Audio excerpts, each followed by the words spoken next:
Senhor, ouviste minha prece,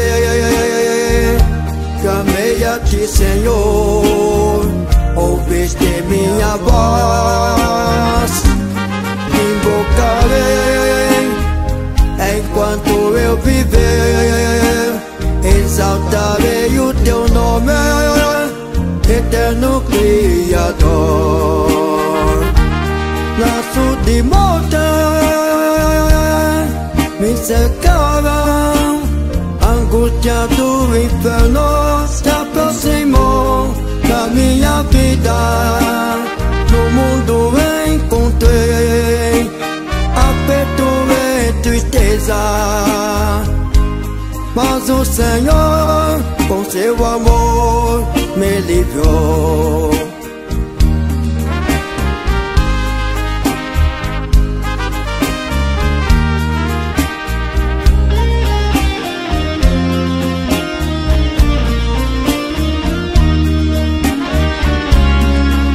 Piedoso é o Senhor nosso Deus, invoquei o seu nome, Ele me ouviu. O Senhor sempre guarda, usa o meu Deus com seu poder me transformou.